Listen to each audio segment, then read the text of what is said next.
Mr. Chairman, I rise in opposition to Mr. Crane's amendment and urge members to support the bill as reported by the Appropriations Committee. I do want to say, however, that unless there are some substantial changes in public broadcasting and its relationship to the working people of America, my vote and my position might be very different next year. Mr. Chairman, one of the great dangers in America today, and something that frightens me and many other Americans very much, is the growing concentration of ownership in the mass media. Fewer and larger corporations increasingly control what we see on television, what we hear on the radio, and what we read in the newspapers and magazines.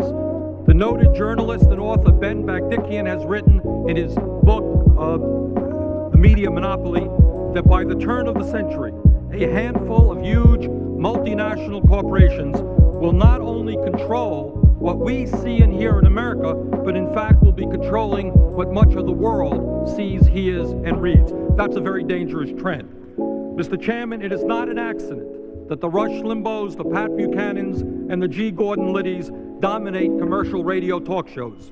Their views reflect the interests of the corporations which own those radio networks. It is also not an accident that on commercial radio and television, there is very little serious discussion about the enormous problems facing the working people and the poor people of this nation. The average working family in America is in trouble, they are under stress, they are hurting. But that reality is not reflected in the corporately controlled media.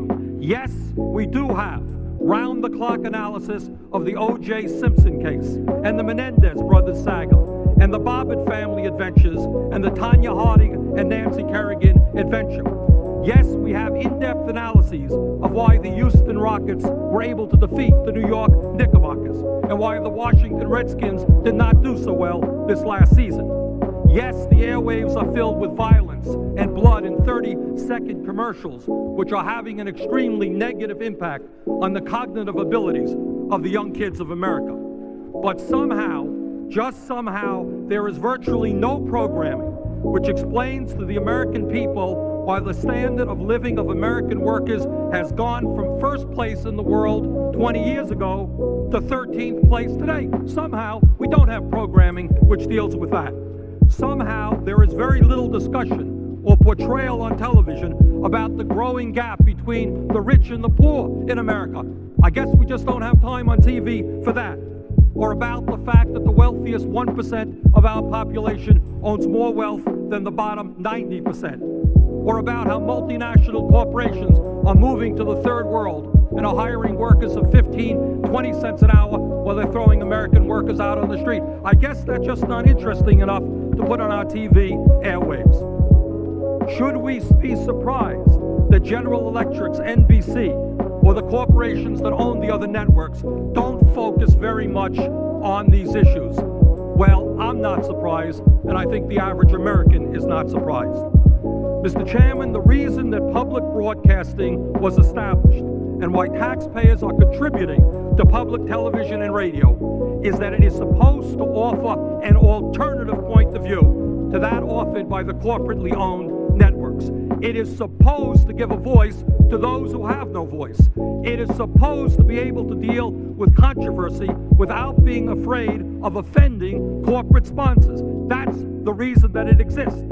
It is supposed to take on the entrenched special interests because it is funded by the ordinary people of this country, the people who are not wealthy, the people who are not powerful, the people who do not own ABC, CBS, or NBC. In other words, radical thought that it may be, public television is supposed to represent the interests of the public. I know that's a radical thought, but that's the way it's supposed to be.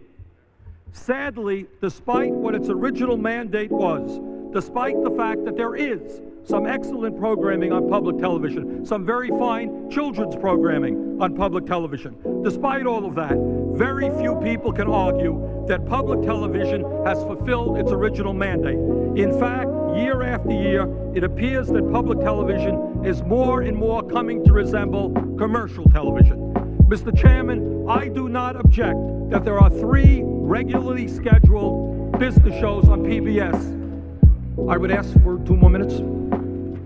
I yield, Chairman. I thank the Chairman very much.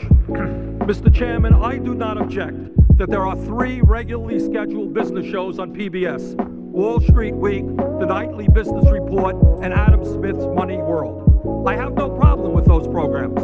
I do have a problem, however, that there is not one regularly scheduled program on the PBS which focuses on the needs and the problems of the working people of America. If there are 3 regularly scheduled business shows, why is there not at least one, just one, regularly scheduled show reflecting the interest of working people and organized labor?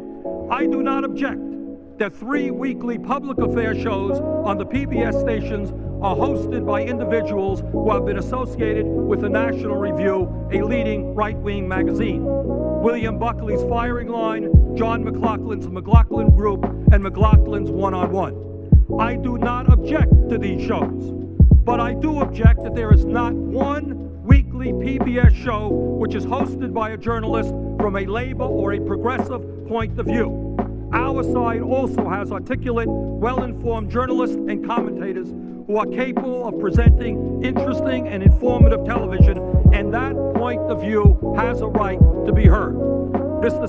Speaker, it seems to me that the Corporation for Public Broadcasting is at a crossroads. If it wants to resemble commercial television, Mr. Crane has a point.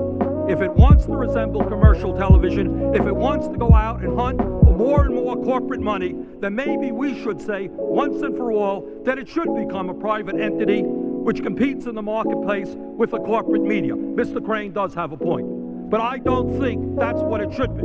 It seems to me that at a time when more and more of the media is controlled by big money, it is imperative that we really do have a public broadcasting system which deals with the real problems facing the working people of America. Tonight, I will oppose Mr. Crane's amendment. I hope PBS changes. Well, next year, I won't. Thank you.